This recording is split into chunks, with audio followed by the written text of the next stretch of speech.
বন্ধু বান্ধৱীসকল এই ভিডিঅ'টোত আপোনালোকৰ বাবে কেইটামান সাপ্তাহিক ইম্পৰ্টেণ্ট কাৰেণ্ট এফেয়াৰ্ছৰ প্ৰশ্ন উত্তৰ লৈ আহিছো আশা কৰোঁ প্ৰশ্নকেইটাৰ পৰা আপোনালোক অলপ হ'লেও উপকৃত হ'ব আহকচোন পলমকৈ প্ৰশ্নকেইটাৰ ফালে আগবাঢ়ো প্ৰথম প্ৰশ্নটো হ'ল Dada Saheb Phalke international film festival 2021ত কোনগৰাকী অভিনেতাক মৰণোত্তৰভাৱে প্ৰদান কৰা হ'ব ইয়াৰ উত্তৰটো হ'ল সুশান্ত সিং ৰাজপুতক ইণ্টাৰনেশ্যনেল ফিল্ম ফেষ্টিভেল 2021ত দাদা চাহেব ফাল্কে প্ৰদান কৰা হ'ব আৰু আপোনালোকক জনাই থওঁ যে দাদা চাহেব ফাল্কে বঁটা পোনপ্ৰথমবাৰৰ বাবে 1969 চনত দেবিকা ৰাণীক প্ৰদান কৰা হৈছিল আৰু এই বঁটা ৰিচেণ্ট প্ৰদান কৰা হৈছে অমিতাভ বচ্চনক 2020 বৰ্ষৰ ৰাষ্ট্ৰীয় শিক্ষক সন্মানেৰে কাক সন্মান কৰা হ'ব ইয়াৰ উত্তৰটো হ'ল সুদ্ধা পেনলিক 2020 বৰ্ষৰ ৰাষ্ট্ৰীয় শিক্ষক সন্মানেৰে সন্মান কৰা হ'ব কৌশল বিকাশ কৰিবলৈ অসমৰ কোন ঠাইত এখন কৌশল মহাবিদ্যালয় স্থাপন কৰা হ'ব ইয়াৰ উত্তৰটো হ'ল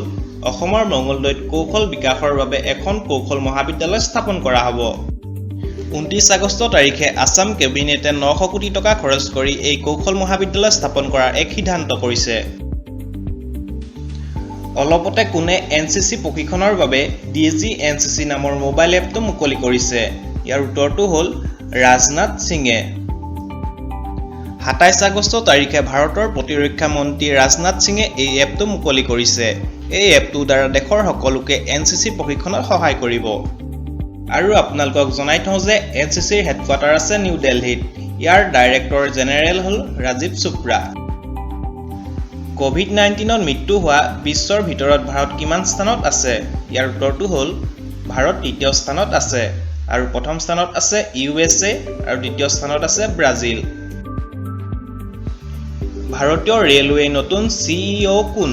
ইয়াৰ উত্তৰটো হ'ল ভাৰতীয় ৰেলৱে নতুন CEO হ'ল বিনোদ কুমাৰ যাদৱ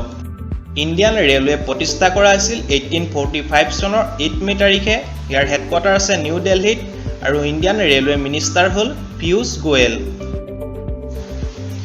কোনখন ৰাজ্য চৰকাৰে প্ৰথম সামুদ্ৰিক এম্বুলেন্স মুকলি কৰিছে ইয়াৰ উত্তৰটো হ'ল কেৰালা ৰাজ্য চৰকাৰে প্ৰথম সামুদ্ৰিক এম্বুলেন্স মুকলি কৰিছে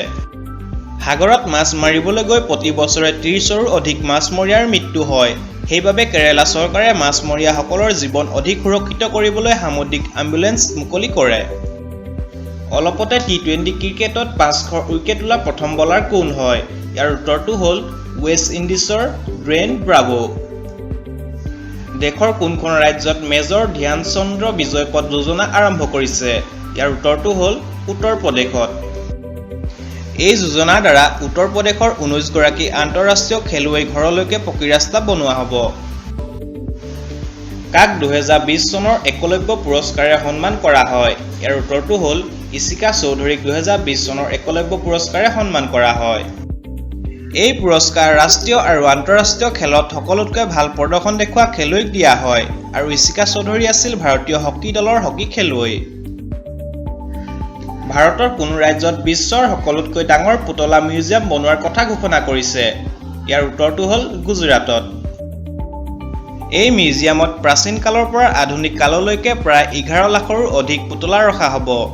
আৰু এই মিউজিয়ামটো 1500 কোটি টকাৰে বনোৱা হ'ব অলপতে মিন্ত্ৰাৰ ব্ৰেণ্ড এম্বেছাডৰ কোন হয় ইয়াৰ উত্তৰটো হ'ল কিয়াৰা আদভানী মিন্ত্ৰাৰ নতুন ব্ৰেণ্ড এম্বেছাডৰ হয় আৰু আপোনালোকক জনাই থওঁ যে মিন্ত্ৰাৰ প্ৰতিষ্ঠা কৰা হৈছিল 2007 চনত ইয়াৰ হেডকোৱাৰ্টাৰ আছে কৰ্ণাটকৰ বেংগলোৰত ইয়াৰ CEO হ'ল অমৰ নাগাৰাম বিশ্ব নাৰিকল দিৱস কেতিয়া পালন কৰা হয় ইয়াৰ উত্তৰটো হ'ল 2 ছেপ্টেম্বৰ তাৰিখে বিশ্ব নাৰিকল দিৱস পালন কৰা হয় ভাৰতৰ কোন ৰাজ্যত পোন প্ৰথমবাৰৰ বাবে চি প্লেন মুকলি কৰিছে ইয়াৰ উত্তৰটো হ'ল গুজৰাটত